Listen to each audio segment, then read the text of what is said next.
Master Grade New Gundam version KA.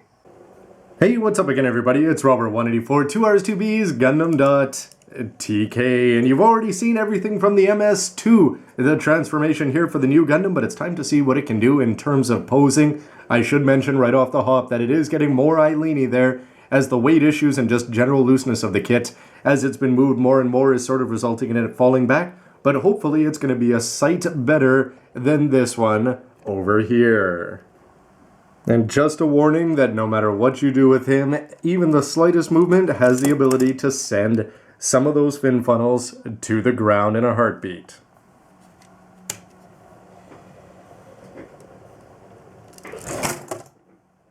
Yep, that's about what we're going to have to get used to, it looks like.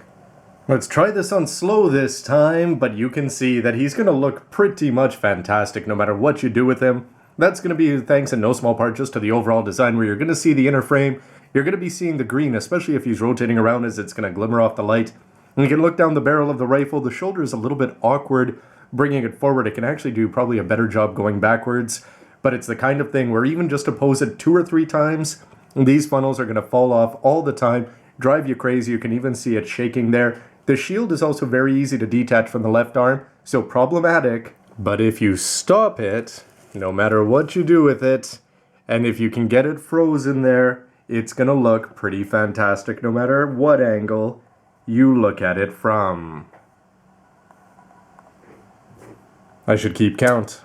Coming across the other way is going to expose some other problems, because the beam rifle here, no matter what you do with it, there are going to be a high possibility there of weight issues. It's already collapsed down there with the wrists. If you wanted to go ahead and do something to stiffen those up, that would probably be better. The shield is also going to come across as pretty weak. It is on a bending mechanism, which is great on the forearm, but it's just not going to be all that solid, and overall you've just got a general feeling of unease as you move this, because it's going to have so many moving parts. But when you've got something this high with this many weight issues, just in terms of the weight that you've got go over on the left side due to the big shield and the fin funnels, you know that it's going to be problematic at best.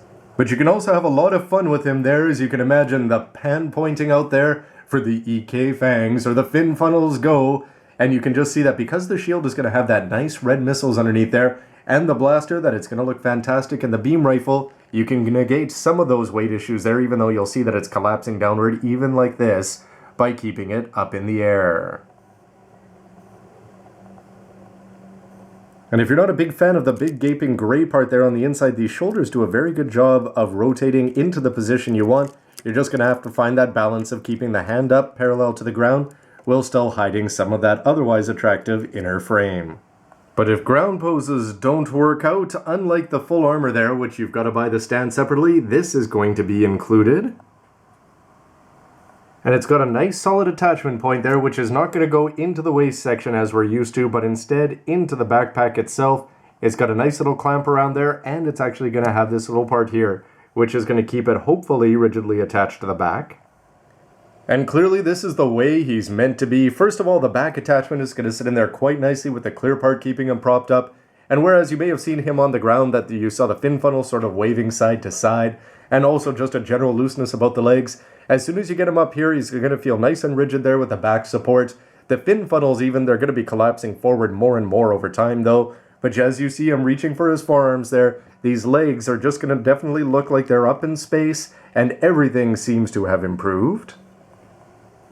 And this can make what even seems like the weaker of the two sisters, if you're talking about the beam saber here, look pretty good. It's going to be just a little bit smaller in size than the overall massive one, but it's still going to be plenty appropriate for a master grade, and just the fact that you can somewhat pluck it out of the other arm there is definitely going to set itself up for some cool melee setup poses. But with the real beam saber in hand, extended down below, and with that extra part over the hilt there, one of the big highlights for me is just going to be how expressive these fingers are. You forget just how poor some other master grades are in comparison, but overall this guy's going to look like a beast no matter which one of these beams you put in. But this one is definitely got an edge up, or below if you want to put it that way. Unfortunately, one problem you'll notice is that if you want to hold your gun sideways, well, you can always do that to look cool, but if you want to put the beam sabers down in the hand, Because you've got this little tab here, which is going to be offset, it's going to work perfectly if you actually have it up there, and unlike the beam rifle, no issues whatsoever, and the fingers are going to grip it really well, but if you do want to go underneath, you're not going to have the same kind of luck, because they're both going to try to be in the same place. But now this is where the awesomeness of these perfect grade level fingers is going to come into play. Because first of all you have to do with the beam saber here is just flip it around. So I've got the peg out the other way, but because the fingers do such a good job of gripping, even though it's only got half the support you normally want, it's going to stay in there no problem. And bazookas have long been the bane of modelers just because they're not going to ever do a good job of sitting over the shoulder. Here you've got the ability to extend it here, which it seems to want to do when it's on the back. And you can see it's going to make it a much more impressive looking weapon, as Banshee just fell down beside me. Great ankles, as usual. But what you can see here is that I'm really cheating because you've got the hands here. They're not going to fit into the pegs there with the grip, which means, though, that you can get it up there. That's going to balance it. But because the fingers are going to do such a good job of actually holding it, even if you're not doing it properly, it's going to stay in place thanks to the fact that these hands are not just sitting there.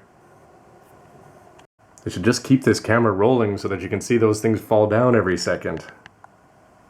Which means if you can't beat them, well, they're going to be giving you the clear parts here to join them. It's just a little bit unfortunate that if you do have a high new kicking around, that you can't use these effect parts as they're going to be too small there. And also, you can see, even though you can actually attach it in there, you're going to have parts here that are too long. You could trim those down if you wanted to put them down, but otherwise you'd have a few problems unless you're able to bring this forward, but then you just open up a new can of worms. Now this one is designed to be less than spectacular here. First of all, I've just left 3 of these on. Often they're going to depict it with 3 on, so you still get a sense of the asymmetry of the new there, and it's set up in double fin funnel style. So if you did want to do the double fin funnels, you would have them going up, up, up, and then the outside one being long there. I'm only using 3 out there on the clear parts, but I just wanted to show you that it is going to be problematic that the ones that go off to the side, they're going to be forced to be at this angle, so you can't really have them up vertical, which is the way we all seem to remember them. And also, you can just see this one, even if you try to fix it here and actually bring it up so you have it at the right way, it's just going to collapse downwards. But there is a lot more that you can do with these here because you are going to have lots of moving points back there. But now you can start to see that after the disappointment with the ground poses that you are going to have tons of fun possibilities here. With this one, I just sort of angled it up here, and just by sort of sitting it off to the side, you can get it a little bit more up. This one is going to come straight back and then angled back, which is just going to sort of set off some more back symmetry there. And this one is going to be rushing forward around the other hip, which is going to bring it forward. And when you can see them all askew at different angles, and yet with a familiar feel to them, he's going to look great. And remember, this is only half or even a quarter of his full potential.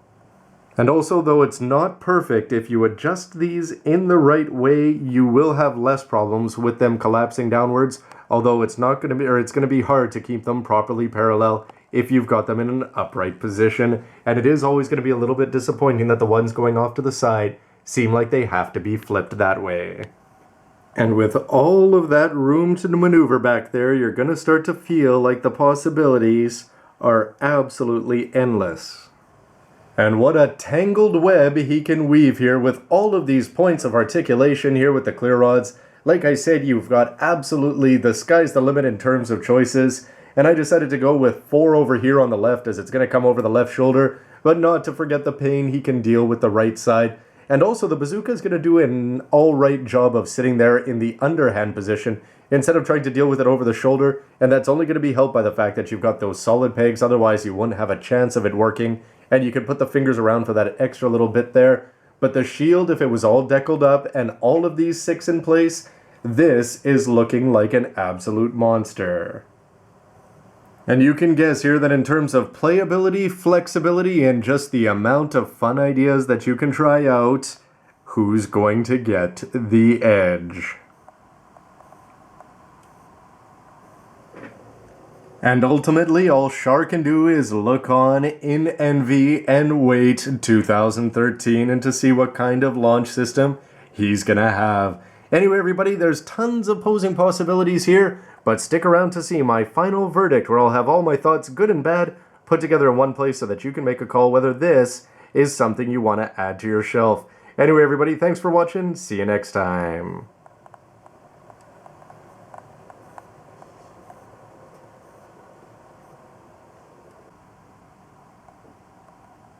Nice action base there. I wonder what letter I would get. C, Q, B, V,